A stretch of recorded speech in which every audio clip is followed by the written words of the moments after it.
warahmatullahi wabarakatuh.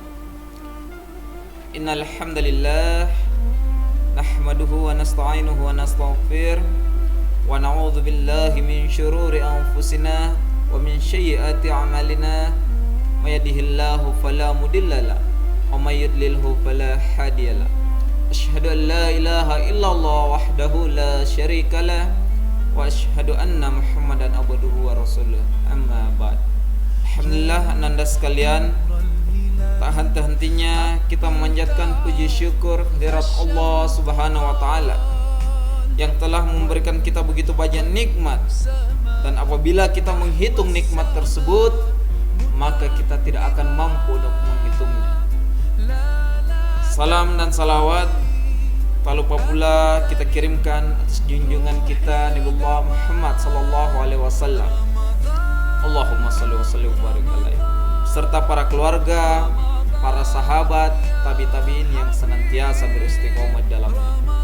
Anandaku sekalian yang dirahmati Allah Subhanahu wa taala.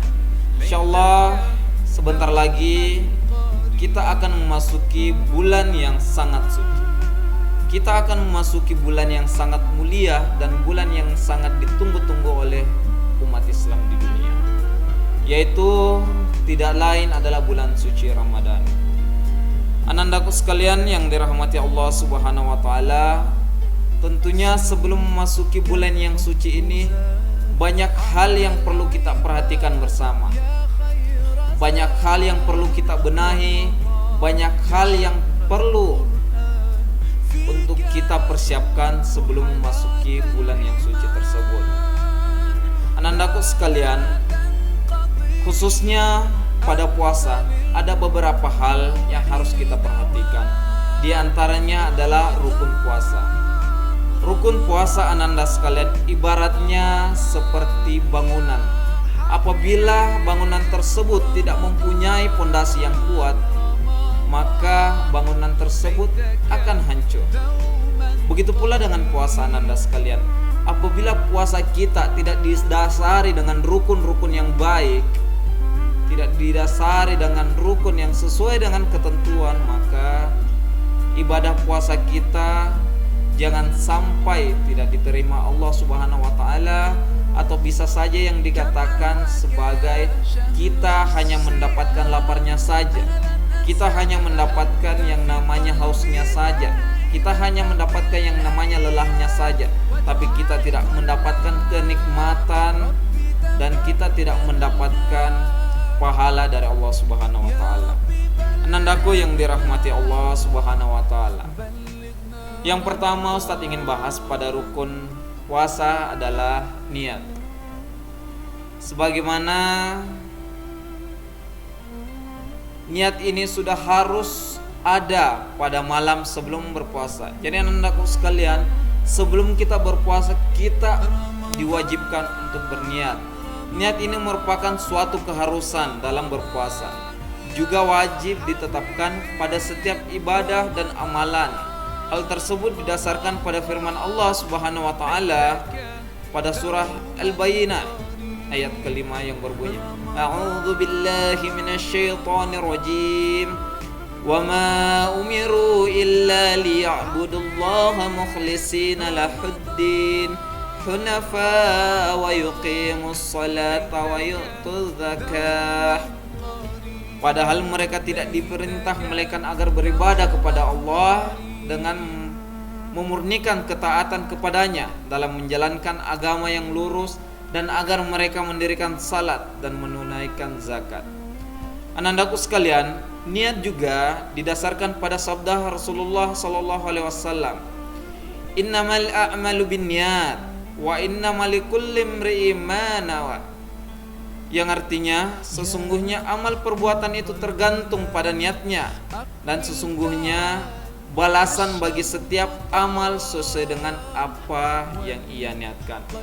Dari sini ananda sekalian bisa kita simpulkan bersama bahwa dengan niatlah ananda sekalian puasa itu bisa diterima Allah Subhanahu wa taala. Tapi ingat, dengan niat juga ananda sekalian puasa kita bisa saja batal. Jadi hati-hati ananda sekalian. Apabila kita berniat, berniatlah yang baik. Apabila kita berniat untuk berpuasa, berniatlah yang baik. Karena Ustaz ulangi, dengan niat bisa saja membuat puasa kita sah, tapi dengan niat juga bisa membatalkan puasa kita. Selanjutnya Ananda sekalian, dalam pembahasan puasa para ulama menjelaskan hal-hal yang berkaitan dengan niat tak kala berpuasa di bulan Ramadan. Yang pertama adalah berniat pada waktu malam, yaitu hendaklah dilakukan khasad. Apa itu khasad? Kehendak melakukan puasa. Hendak melakukan puasa itu pada waktu malam, yaitu sebelum terbit fajar. Sekiranya dia tidak berkhasad untuk melakukan puasa kecuali selepas terbitnya fajar, maka batallah niat puasanya. Dalil sabda Nabi SAW, barang siapa yang tidak berniat puasa sebelum fajar, maka tidak ada puasa baginya. Kata beliau pada perawinya dalam Sika Al-Baihaqi. Selanjutnya Nanda sekalian, berniat setiap malam atau berulang-ulang. Maksudnya ialah hendaklah berniat pada setiap malam sebelum terbit fajar untuk puasa hari berikutnya. Bisa kita pahami bersama Nanda sekalian. Tidak cukup dengan satu niat untuk puasa sebulan, karena puasa Ramadan bukanlah ibadah yang satu, bahkan ia adalah ibadah yang berulang-ulang, dan setiap ibadah itu mesti dikhususkan niatnya tersendiri. Inilah yang membedakannya dengan puasa sunnah di luar bulan suci Ramadan. Adapun puasa sunnah, niat tidak diisyaratkan pada waktu malam dan tidak perlu ditentukan.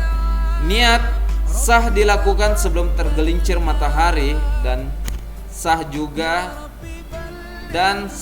niat mutlak. Dalilnya bisa kita lihat Ananda sekalian. Pada suatu hari Nabi SAW bersabda pada Aisyah radhiyallahu anhu.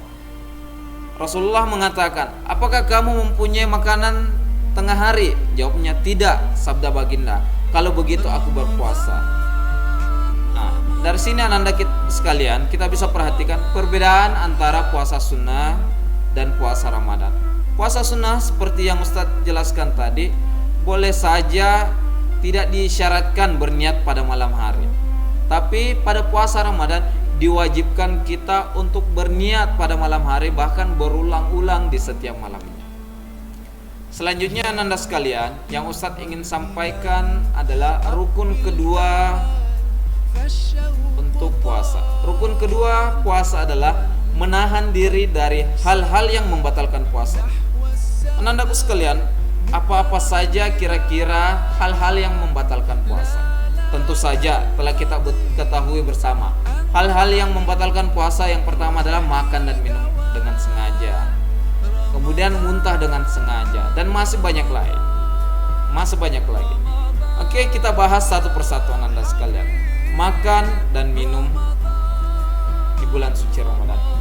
Puasa batal sekiranya Ananda sekalian ia makan dan minum dengan sengaja, walaupun makanan atau minuman itu sedikit.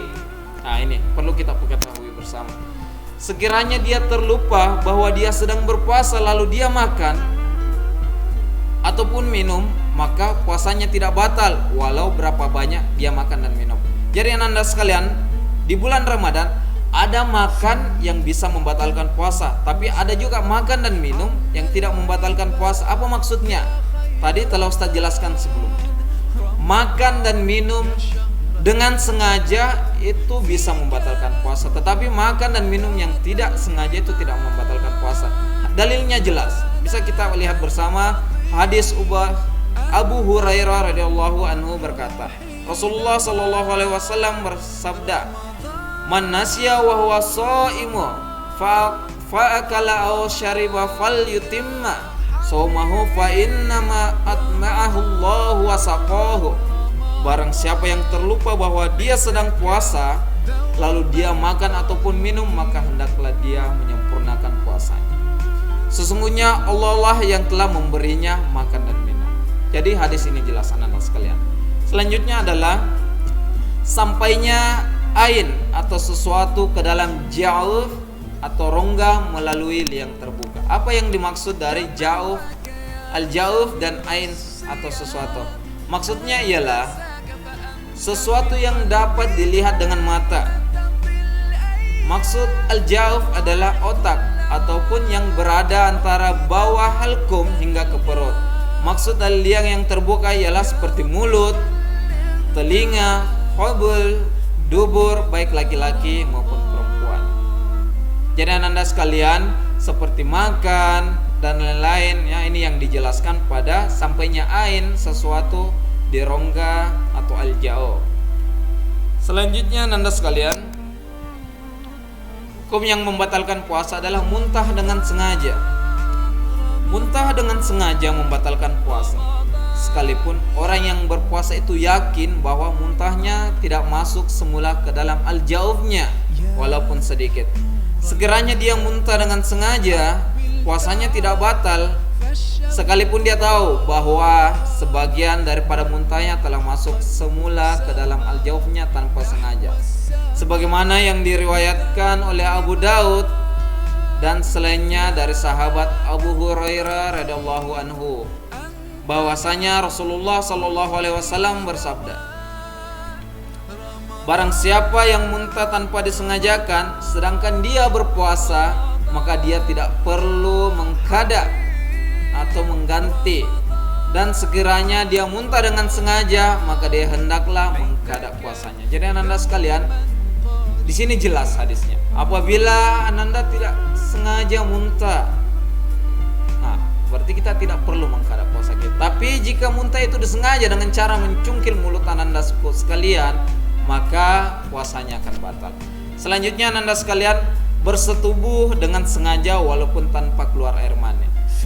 Anandaku sekalian, ini bisa kita lihat dengan membuka Al-Quran surah Al-Baqarah ayat 187, di mana disebutkan dalam ayat tersebut, dihalalkan bagi kamu pada malam hari puasa bercampur atau bersetubuh dengan istri-istri kamu.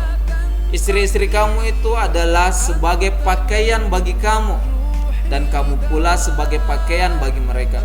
Allah mengetahui bahwasanya kamu mengkhianati diri sendiri, lalu Ia menerima taubat kepada kamu dan maafkan kamu. Maka sekarang setubuhilah istri-istri kamu dan carilah apa-apa yang telah ditetapkan Allah bagi kamu, dan makanlah serta minumlah sehingga nyata kepada kamu benang putih cahaya siang dan benang hitam kegelapan malam, ialah waktu fajar. Kemudian sempurnakanlah puasa itu sehingga waktu malam maghrib. Dan janganlah kamu setubuhi istri-istri kamu ketika kamu sedang bertikaf di masjid. Itulah batas-batas larangan Allah, maka janganlah kamu menghampirinya. Demikianlah Allah menerangkan ayat-ayat hukumnya kepada sekalian manusia supaya mereka bertakwa. Anandaku sekalian, pada ayat ini sangat jelas dikatakan bahwa istri-istri merupakan pakaian bagi kamu. Tapi ada batasan ketika bulan Ramadan ananda sekalian. Kalian tidak boleh bersetubuh utamanya di siang hari mulai terbit fajar sampai terbenamnya matahari. Selanjutnya ananda sekalian, hukum atau rukun puasa selanjutnya adalah al-istimna. Apa itu al-istimna ananda sekalian? Mengeluarkan air mani atau sperma dengan hal-hal yang tidak sepantasnya atau mengeluarkannya dengan sengaja. Sekiranya orang yang berpuasa sengaja melakukannya, maka batallah puasanya. Ini juga dijelaskan dalam ilmu kesehatan ananda sekalian. Maka dijelaskan bahwa janganlah sekali-kali mengeluarkan air mani atau sperma dengan hal yang tidak pantas, karena itu dapat menzolimi diri anandaku sendiri. Selanjutnya adalah haid dan nifas. Haid dan nifas merupakan keuzuran yang menghalang sahnya puasa. Sekiranya wanita yang berpuasa keluar haid atau nifas pada sebahagian daripada siang, maka batallah puasanya. Dia wajib mengqadakan puasa pada hari tersebut, sebagaimana yang diriwayatkan oleh Al-Bukhari 298 dan Muslim 80 meriwayatkan dari Abu Sa'id Al-Khudri radhiyallahu anhu bahwasanya Rasulullah sallallahu alaihi wasallam bersabda tentang wanita, dan baginda telah ditanya sebab kurangnya agama bagi wanita. Baginda menjawab, Bukankah apabila dia sedang haid dan tidak sembahyang dan puasa? Nah, di sini jelas Ananda sekalian bahwasanya hati-hatilah bagi kaum wanita, jangan sampai Ananda mengatakan sebentar lagi masuk waktu berbuka, saya lanjutkan saja puasa saya. Tidak, Ananda sekalian. Apabila datang waktu haid, walaupun semenit lagi atau sedetik lagi waktu untuk berbuka puasa, maka batallah puasa Anandaku sekalian. Kemudian adalah gila dan murtad. Gila dan murtad merupakan penghalang daripada sahnya puasa, karena orang yang berada di dalam keadaan ini tidak mempunyai keahlian atau kelayakan untuk beribadah. Mereka yang berpuasa wajib menjaga dirinya daripada perkara-perkara yang membatalkan ini, agar puasanya sah bermula dari terbit fajar hingga matahari betul-betul tenggelam. Sekiranya orang yang berpuasa Nanda sekalian melakukan perkara yang membatalkan puasa dengan sangkaan fajar belum terbit, tetapi selepas melakukannya sangkaannya jelas meleset, maka batal puasanya.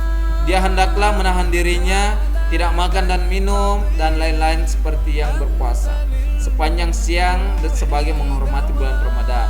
Dia juga kehendaki mengkadakkan puasanya tadi. Begitu juga apabila seorang berbuka pada akhir siang di waktu petang dengan sangkaan matahari telah tenggelam, kemudian terbukti bahwa matahari belum tenggelam, maka batallah puasanya dan dia wajib mengkadakannya. Anandaku sekalian yang dirahmati Allah Subhanahu wa taala, ada dua hal yang perlu kita ketahui pada rukun puasa ini Ananda sekalian. Yang pertama adalah tentang niat. Perbaiki niat kita. Selanjutnya adalah hal-hal yang membatalkan puasa. Ada banyak hal yang membatalkan puasa, mulai makan dan minum dengan sengaja, muntah dengan sengaja, gila dan murtad, kemudian haid dan nifas, istimna dan lain sebagainya. Anandaku sekalian, itu saja yang Ustadz bisa sampaikan. Semoga kita bisa mengambil pelajaran yang sebesar-besarnya dari materi yang Ustadz sampaikan. Akhirul kalam, kita tutup dengan membaca doa kafaratul majelis. Subhanakallahumma wa bihamdik, asyhadu an la ilaha illa anta, astaghfiruka wa atubu ilaik.